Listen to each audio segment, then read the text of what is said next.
And we are live. Welcome to Office Hours with Arrow, a LinkedIn Live event hosted by Arrow leaders who care about what senior living looks like. I'm your host and producer, Rachel Sheehan, and today our topic's all about creating culture through culinary events. So I'm super excited about this. We have a great guest today. I do want to say I started in culinary as a server back in the day for another company when I was 16. So I have that background, and also, for those of you who don't know, Alyssa was my culinary director in a community. We worked really closely together so much that I was on the server schedule almost every week. No, it was fun. So honorary culinary here, I think. But no, I'll let you guys walk us through. I would love to hear from each of you. Just how'd you get into senior living? Maybe what did you do before that? I know sometimes senior living is not the first thing a chef thinks of. So Alyssa, we'll start with you. Yeah. So Alyssa, I'm the managing director of culinary operations. And I've been with Arrow about 5.5 years. And I started off in restaurants. That was kind of my bread and butter. And there was always a stigma behind senior living that as a chef coming in, I didn't think that was for me until I really dove into it with Arrow and kind of realized all the great benefits that came from it, and work-life balance and family and so many great things. So then I kind of made the leap and came to Arrow and haven't looked back. It's been pretty great. So senior living is definitely a much better family life balance than being a chef in restaurant land. It's a little crazy out there. But yeah, so it's been good. And then I know Jason, you're similar. What about you? I am very similar, as a matter of fact. I mean, I've worked in chain restaurants. I was a kitchen supervisor for Fridays for a while. I've worked in hospital environment as a dietary aide and chef. And then in 2013, I made the jump to senior living. And at that point in time, I came into a building that was previously known as the Gables of Hudson, which is now an Arrow-owned building called Hudson Grand. And I actually worked kind of closely with Brian back in the day at that point in time for a little while, and made an exit for a little while and came back to Arrow in 2019. So here we are. And like Alyssa said, it is a different world, but so rewarding to do what we do on a daily basis. Being able to interact with the residents is a lot better than being stuck in a kitchen, a hot kitchen at that all day. And, Brian's been around for almost my entire time around. So Brian, why don't you tell us a little bit about you? Oh, thanks, Jason. So before senior living, I was working in fine dining. So I started in fine dining, and in 2007, I was approached about senior living. And I think Alyssa, like you said, the same thing. I didn't know what senior living was all about, and the stigma and all of that. So I decided to take a leap and go into senior living, and I started senior living in 2007 at Kentridge, and I've been in senior living ever since. It's been great. It's been amazing, and it's so different when you're in senior living and you get to work with the residents and you get to meet the residents and you really build that relationship with the residents. And once I got into that, it was just like I'm here forever. I'm here forever. So I was at Cambridge, and I've been Arrow Senior Living, came in, and I believe 2016. I've been with Arrow Senior Living since 2016. And it's been awesome, and it's been great working with Alyssa and Jason. I've worked with Jason for a long time, and we have a lot of fun in senior living. That's awesome. I'm so excited. And that's what we're talking about today is my background, events. So I want to hear a little bit from you all about how do you take that passion and show it through events? Because that's not always something, if you work in a restaurant or something like that, you may not have that experience doing these special events. So what are some of the events we've done that bring culture into our communities? I'll kick this one off, guys. One thing that really kind of hook, line, and sinker with senior living was you get to be really creative. And as a chef, that's why I became a chef. With all of monthly brunches, even just weekly happy hours, getting to have fun with those, and traditions that we're doing, and then all the fun marketing events that we're doing on top of those. There's so much room to kind of show what your niche could be, or what you want to learn and do. And it's been really fun to watch our culinary directors kind of grab that by the horns and just run with it. I know, celebrating like AAPI, we had Sean, who always loves kind of sushi and Asian American food, is his big niche. And he always kind of got some pushback from residents. They're not always apt to wanting to try, especially sushi. And so he did a small little chef demo. He just kind of did his own little thing. We had about 15 residents and made sushi for him. And it became this thing now where they're asking for it. They were so intrigued by the fact that he could just explain it to them and walk them through what sushi is and how it can be cooked. And there's different things. And then they're more apt to kind of try it, which then, okay, now we've broadened their horizons. What more can we add? What more can we show and do with them and get creative and have fun?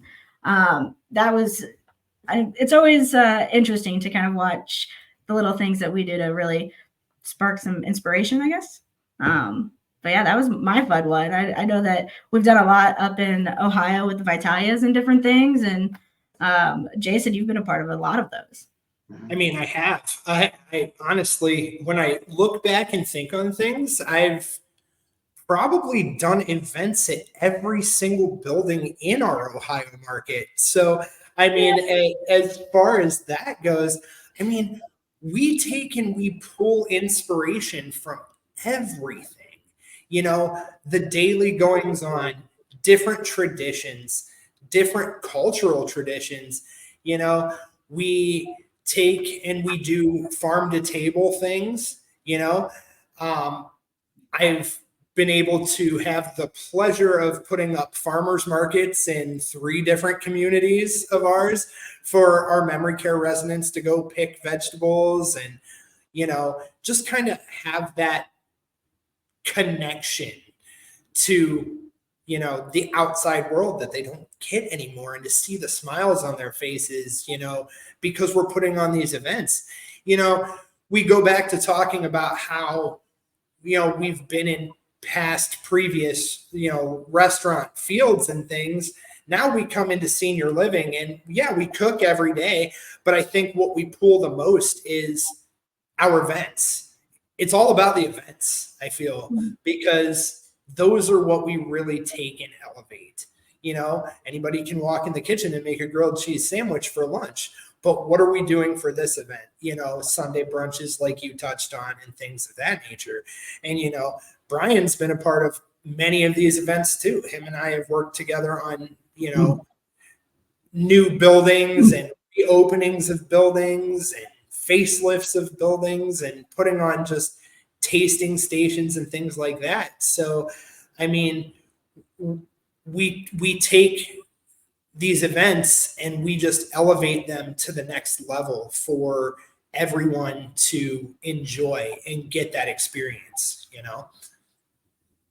I love that. I love that. And I think you hit the nail on the head. Like you say, it's all about events, but it's crazy to think about that because there's so many other things you have to do as a culinary director. And that's why I applaud you all, because I could not do it. I can barely keep my fridge from expiring foods. Like you all do that and stock and come up with a menu. But exactly what Alyssa said too, it lets your team be creative, and culinary is an art. And that's what I think is so amazing. The presentation you guys put on, I have to shout out Humberto, the king of it all. Like he is amazing with his spreads. And his unbelievable. Yes. Yeah. And I just think it all goes back to that. And so I wanted to note that too. But Brian, do you have any specific events you're kind of thinking of that have been your favorites or a way to highlight culinary? Well, I mean, one thing before I go into that, I want to say we do these events because we want the residents to experience new things. We want, you know, different cultures, different cuisines, and not the day to day, but do these fun events, and they're all fun. We've done, I mean, there's the food and wine event. We did this food and wine event it was amazing, and we had, I believe, eight communities participate in this food and wine, and we got a local wine company that we partnered with, and they did the restaurant logos and all the wine bottles. and we had all of our chefs come out and cook a dish. And they voted on it, and one chef won, but they all were winners. I mean, the food and wine, it was a great event. And then the passport event, Jason, me and you, we worked on the passport event together. And we had so much fun in that kitchen doing that. No Well, residents. it was unbelievable. So much fun. I mean, it was it was so great. And we had all of our communities, and they could go on a passport and they go to each community. And each event was themed in a different way. So a different cuisine. So they go to one and get a different cuisine, and every one was a big party. And Jason, I have to give a quick shout out to Jason on this, because I remember me and Jason in the kitchen, and we're getting ready for this event, and we had to make bao buns. And Jason was a little nervous as we're going, because we don't do that all the time. And I told Jason, I said, I have so much faith in you. You're going to knock it out of the park. And did Jason knock it out of the park? He knocked it out of the park. And those residents loved it.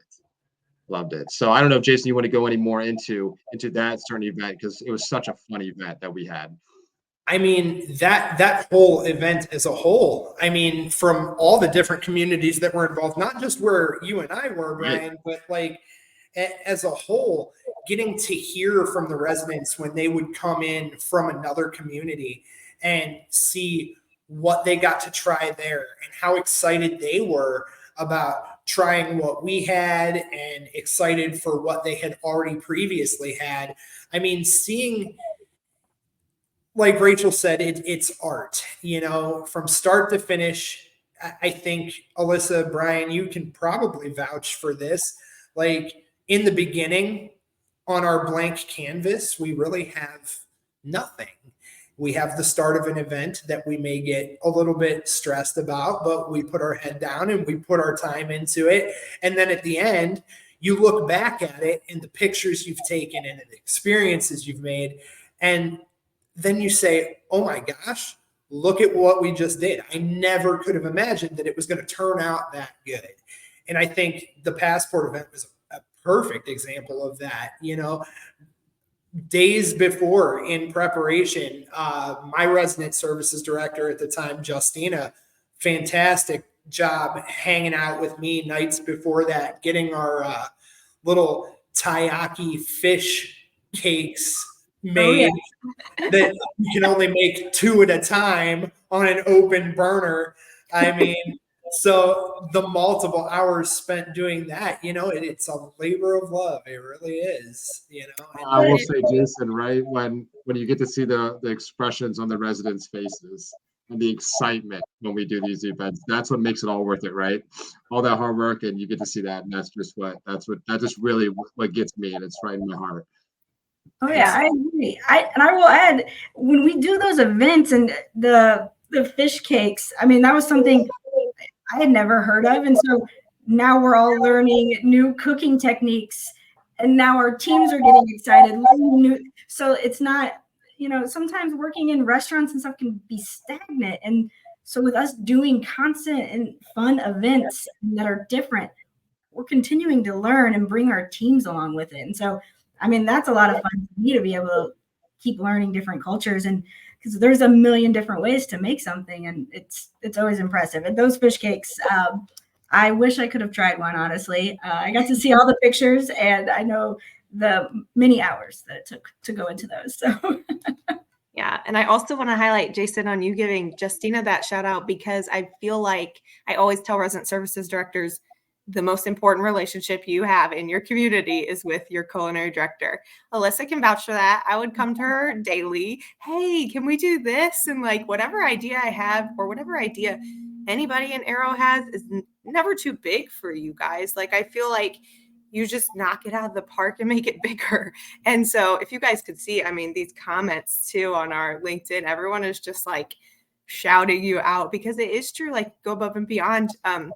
I have to say too, Derek's comment here just about, you also do these things while maintaining Joint Commission accreditation and compliance. And I think things like that, there's so many things Culinary is involved in that not everybody on surface would even recognize or see. So I just want to give you guys another shout out for that. I did want to ask Brian or Jason, do you want to touch on something that has happened this week that the culinary teams did? That's not really an event per se, but more of an act of service. Yeah, I can touch on that. So we just did an event for the Pan American Games, and so we had 7 communities. We did 700 boxed lunches for the athletes. We did 100 boxed lunches at each community. And this is not all culinary. This was the whole community, resident services, and most importantly, it was the residents. So we created activity, and the residents actually created the boxed lunches for all of these athletes. What an amazing event. What an amazing, I mean, it takes a team, right? It takes a team to make 100 box lunches at a community. And then the people from the Pan American Games, they came at a certain time, picked them up, and we saw all these great pictures and everything. And it was just such a great event. Yeah, and it'll be in the Nicely News tomorrow. If anybody wants to see the pictures, check out our Nicely News. But that's amazing. That's one way. It's like another thing that wasn't too big, and it was just an ask, an idea, and not at all required. And I think something we were talking about earlier today too, if anybody wants to talk about that event Nick did at Stowe, where the residents came up with it. I know, Brian, we were talking about it, but at the Lunch with Ike event, like, again, that was something that the residents came up with, not at all like an ask from us, and he just did it, and it was awesome. So is there any other examples or shout outs you guys want to give, or events you can think of that we haven't touched on yet? Well, huge shout out to Nick on that one, because that was amazing. That was amazing. I would say we just had July 4th. And at July 4th, where we want to do a cookout of picnics for our residents, and we bring their family in. And our culinary director at Rockside, Phil, he actually did a pig roast, which I thought was really cool, because I don't know if anybody's done a pig roast before, but it takes some time. You got to get up early in the morning, and you're cooking that pig all day. And I just thought that was something great that there's probably residents that haven't experienced that before, and then they got to experience that at our community. So I wanted to give him a shout out. I thought that was really cool. That's awesome. Very cool. Yeah, and I believe there was I think it was Sarah at Castlewood. She empowered her memory care chef to make this huge spread of a table-sized charcuterie board for a birthday celebration. And I mean, that was, again, something you didn't ask. It looked amazing. I was a little jealous I wasn't there. But just little things like that, it also brings your team and your residents are all together in this. It was just, that was pretty awesome to see. I was going to say, and then John at Royalton empowering his sous chef to do the Juneteenth event that we did, and digging into her roots and putting on a beautiful spread for dinner that evening. And it was just gorgeous. Yeah. And I think that Alyssa said it. Every time I look at these pictures, I'm so hungry. You guys do an amazing job, and I love that. And I do want to touch a little bit back on our traditions that we mentioned. So in case those watching don't know what we're talking about, we have these traditions that we do across all the communities that are special events. And a lot of times they are tied to food too, because what's a party without food? So I did want to mention that. And that's a way, as you said, getting those different cultural dishes in, trying new things, which stereotypically our residents do not like to try new things, but we found that's not always the case. And I love that. I also want to ask you all it's not always roses and, all the beautiful spreads that we see. The spreads always turn out beautifully, but the chefs may not always feel that way when we're asking them to do these events. So what kind of struggles have we had or had to think through with buy-in from our teams or anything like that? What are some things you guys do? I mean, for what I've noticed works the best when we're trying to try some different foods. It's easier to kind of break it down and to work with a smaller group of residents and get their buy-in, because then they're going to talk to other residents, and then they're going to talk. And now it's in our dining room. Everybody was talking about an event or some food that they had tried. And so breaking it down and then kind of explaining the why behind things, why things are done this way, or tying in the culture. That's something that resident services and marketing really helps us out with. Is there's normally some educational pieces that go with our food, so it all ties together, and then that helps with the buy-in. It's always, not everybody wants to try new things, and change can be hard. So it's just kind of taking the baby steps and working with them and explaining and having that open conversation rather than just, oh, here's the dish for the day. Thank you. It always kind of helps to kind of go that route. Brian, did you guys have, what have you done in the past? I was just going to say, like, sometimes when we go through our day-to-day operation and going and even getting our residents to buy in or our chefs to buy in on different cultures, different traditions, a lot of them, we will see that they want to be part of this because they're chefs, right? They want to be creative. They want to put that out there. I mean, our chefs are great, and our chefs are running a menu and they're kind of running a standard recipe and all that. But every time we do a tradition, it's they get to do what they want to do. They can do their recipe. They can get creative. And Jason, I'll say Jason, I've seen him do so many different things and how he gets so creative. And not just creative on the dish, but creative on decorating and the whole atmosphere of making it look like, I mean, we know what they say, if it looks good, it's going to taste good, right? So if the whole area looks great, if the dish looks great, it's good. Jason has done an amazing job at just his spreads. Jason, I don't know where do you get that creative vibe when you do those spreads? It's instantly, you just have these great ideas. I mean, and to be honest, I mean, it goes back to what Alyssa was saying, you know, if it looks good, it's going to taste good, all of that. And, you know, we curate an experience. Mm-hmm. And I think that's how we get some of the buy-in from the residents that we get too, you know, because who wants to walk into a dining room and just see a plate of food sitting there? If you have all of the atmosphere to go with the food that you're setting down on the table, you know, the Passport event being one of the biggest ones, you know, we had that whole entire dining room decked out in plants and different lanterns hanging from the ceiling, from gorgeous centerpieces with flowers and fresh fruit. I mean, what a welcoming, inviting spot to want to come into, because then you're going to want to try, like, oh my goodness, the curiosity factor of it goes, oh, what is this? Oh, can I try that? Sure, absolutely. You know, like we were saying, we do run into challenges sometimes of getting buy-in from the residents, from the staff, and things of that nature. But, you know, communication is key. The why about why we're doing it, you know, always helps a little bit.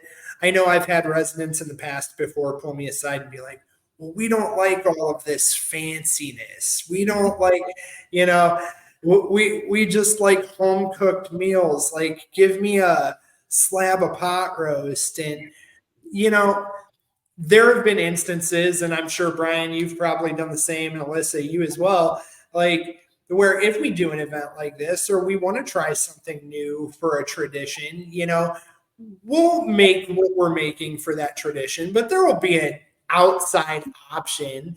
It's, I don't want to say it's a bait and switch, but it's like, here, try this, but we have this, you know? I mean, our kitchens are fully operational from 7 a.m. to 7 p.m. and we've got more than just what we're making. And any good chef is going to tell you, if somebody doesn't like something, we're going to do what we can, especially in this instance with the people that we deal with and have made relationships with, you know, we're going to take and do whatever we can to make them happy. And I think people find comfort in that at the end of the day, which kind of helps them to want to try these new things because they know it's not their only option. Yeah, which we did have a question come through the chat. So I do want to throw that up so we don't forget it. But what sort of support, if any, do you get from your food service distributors when creating these great events? So are there any partnerships or things we do? Any support? That is a great question, Stephen. And if you two don't mind, I'll take this one. I think much like myself, Brian, and Alyssa, I would assume all of our culinary directors build a pretty decent relationship with our distributors and our food service providers and our reps. I know my produce rep I've known for quite some time. Brian and I have dealt with Blue Ribbon Meats for a long time here in the state of Ohio. And I know we've built bonds with these people, and I will bounce things off of them. I'll be like, hey, we're doing this. what do you think would be a good idea? And I'll get random text messages and phone calls from them like, hey, we just got this in. Are you doing anything that you would be in the market for this? I mean, so it's really about the relationships that we build with them, and we can lean on them to help us out with things. Perfect example of this during COVID. We were sending home entire boxes of food that we had linked up with our produce and our vendors to our employees as, incentive for being there and trying to help them out. And we would get everything delivered and put them together and send them. And I don't know where the idea originated from, but I know our vendors definitely played a big part in helping us out with that. Definitely. And I'll add another one that we've recently started using. We do Wellness Wednesdays. Wellness team has put this together. It's been pretty fantastic. And they're bringing in their vendors. And we have another community that they decided they would reach out to their General Mills rep. And that rep came out and started doing yogurt parfaits and different things like that to help kind of promote the healthy side of things. And it was just a conversation with that rep and then building that relationship. And that has turned out to be pretty amazing. And we're starting to use that more so in other communities as well. I love that. I think the moral of the story is just ask and see what happens. Like, ask for the support, talk to people. And you all are so good at that, being chefs, I feel like. I also wanted to go back a little bit to the motivation and just mention we also sometimes offer incentives for our teams and competitions and prizes and things like that. And that always helps go above and beyond, I think, too. I think naturally chefs are a little competitive and want to show off their artistic skills. So I love it. But anything else you guys want to just share? I mean, I felt we could have explained our culture and how we're really trying to push that forward. And I'd say moving forward, our biggest thing is we want to help our culinary directors develop their teams and help them grow. And we want to see the sous chefs become culinary directors and the line cooks become sous chefs. And how can we help do that? And one thing we're really wanting to move forward is, highlighting them. And okay, maybe next brunch, the sous chef is going to come up with the menu and we're going to be there and we're going to support them and work through it. And I think having that and building that culture, that's our next step. And that's what I'm excited to really see Arrow grow as a whole and see our culinary just really flourish from that. Yeah, and I'll piggyback off. Oh, I'm sorry, Jason. I'll piggyback off that. Just, always trying to elevate the resident experience. We want to elevate the resident experience. And Alyssa, that's just piggybacking off the US, how we elevate our teams, and then how are we going to elevate the experience for our residents that we are working in their homes. So how are we going to elevate that and make that great for them? Sorry, Jason, you can go ahead. Oh, no, you're okay. I was just going to kind of piggyback off of Alyssa as well and say, I think one of the things that we do too, I'd be remiss if I didn't mention it. We look for very talented people. We have a specific mindset of what we want our culinary teams to be able to put out. And I think we do a very good job about finding the people who have that potential and being able to grow that potential. And that's why we're able to put out such a good product like we do, is the immensely talented people that we have. I mean, you can't say enough about our culinary team that we have across the company. I mean, they are just phenomenal. I mean, it's so hard to shout out just one. Yeah. I would say, shout out all of them. Every one of them. Yeah, amazing. I mean, I see it every week on social media and I just love it. So, well, thank you all. I think we did it. I'm excited to continue. I feel like there's more to talk about culinary wide on another future call. So you might be back. But for those of you watching, we will be back next week. We're actually talking about Christmas in July. So I'm super excited. I know maybe early for some of you, but never for Arrow. So join us next week. I thank you for your time and we'll see you all later. Bye. Thanks. Bye.